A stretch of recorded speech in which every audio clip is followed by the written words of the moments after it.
لو زهقتي بقى من وقفة المطبخ وزهقتي من الحر اللي احنا فيه ده وعايزة تعملي وجبة سهلة وبسيطة ومفيدة في نفس الوقت، تعالي معايا اما اقولك طريقة الفراخ المشوية بكل سهولة في البيت مع صوص خطير هيعجبك قوي مع شوية رز ابيض او عيش بلدي كده يا سلام. ما تنسيش تعملي لايك وشير وكومنت حلو كده زيك واشتراك للقناة عشان يوصلك كل جديد، ويلا بينا. اول حاجة هنحتاج الخضروات المتوفرة عندك، بصل وطماطم وفلفل اصفر وجزر وفلفل اخضر، ممكن نحط فصين توم. الفلفل الالوان ممكن نستغنى عنه عادي، بس انا بحب ازود اي خضار موجود عندنا علشان ده طبعا هيزود القيمة الغذائية بتاعة الوجبة بتاعتنا، وفي نفس الوقت هيدي طعم حلو قوي. هنجيب الخلاط اللطيف الجميل بتاعنا ده وهنحط كل الكلام الحلو ده فيه، وطبعا مفيش اسهل ولا اسرع من اللي انا بقوله ده، يعني كله في الخلاط، ولا هنقعد نبشر ولا هنقعد نقطع ولا هنستخدم سكينة ولا الكلام اللي ملوش اي لازمة ده. هنحط كده الطماطم، واخر حاجة هنحط الفلفل الاخضر معانا. طبعا الخضروات زي ما قلت لك حسب المتوفر عندك، يعني ولا تزعلي نفسك ولا تتعبي نفسك. حوالي معلقتين من زيت الزيتون، وزي ما انتم شايفين كده طبعا وصفة صحية ومفيدة وتنفع للناس اللي عاملة دايت. هتعتمدوها وطعمها حلو قوي. هنضربه كله في الخلاط، وبعد كده هزود عليه معلقة من الصلصة، صلصة الطماطم العادية، وعصرة ليمونة كاملة بالبذر بتاعها عادي، متسألونيش البذر راح فين. هنحط معاهم كمان معلقة من الخل، تمام، مع عصرة الليمون. ده طبعا هيمنع لك اي زفارة، وغير ان هو هيديكي نكهة حلوة جدا. هنحضر التوابل بتاعتنا اللي متوفرة عندك برضو، يعني ممكن تستخدمي ملح وفلفل اسود بس. انا هنا استخدمنا مرق الدجاج وملح وفلفل اسود وتوم باودر وتوابل الفراخ المشوية.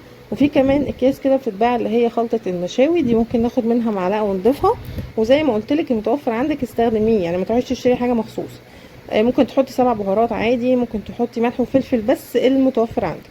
هنجيب بقى الفراخ بتاعتنا بعد ما صفيناها من المية بتاعتها وغسلناها كويس جدا، وبعدين هنفتحها بقى زي ما انت شايفة بالسكينة كده من كل الاتجاهات عشان التتبيلة بتاعتنا تدخل فيها. اهو هنمسك الصدر كده وهنديله شوية تشريحات زي ما انتوا شايفين. بصوا اصلا التتبيله هتدخل وهتشربها وهتديكي طعم رهيب.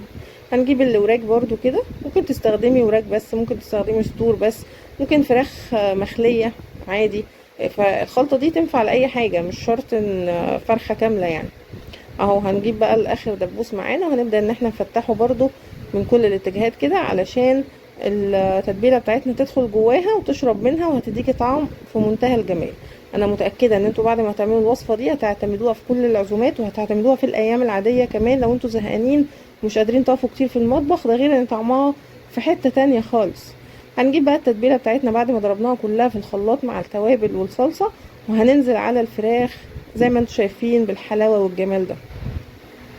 هنبدأ نمسك بقى كده قطعة قطعة وندخل التتبيلة دي جواها عشان اتأكد انها شربت من التتبيلة بتاعتنا اهو.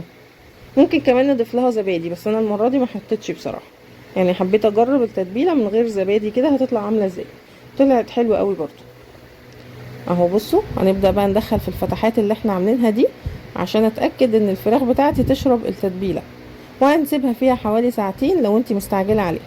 يعني ممكن تصحي من النوم تتبليها وتسيبيها، وقت ما تيجي تغدوا حطيها في الفرن. وممكن نعملها من بالليل لتاني يوم برضو هتديكي طعم في منتهى الجمال كده. اتأكدي ان اللحم بتاعك دخله كل التتبيلة بتاعتك. هنجيب بقى الصاج بتاعنا اللي هيدخل الفرن، اي صينية او اي صاج، وهنبدأ ان احنا نرص كده الفراخ جنب بعض. مفيش اي افتكاسة في الموضوع ولا اي صعوبة. زي ما انتوا شايفين كده بالظبط. هنحط بقى الصدور ونحط الوراك كمان. عايزة بقى تتبلي كبد معاها حطي، عايزة تحطي بقى الجوانح برضو عندك زيادة حطي مع التتبيلة الخطيرة دي. بصي منتهى الجمال والله، حلو قوي. وهنحط شوية من الصوص دوت بقى على الفراخ كده، وده هيستوي فيه، يعني لا هنزود مية ولا هنزود اي حاجة خالص.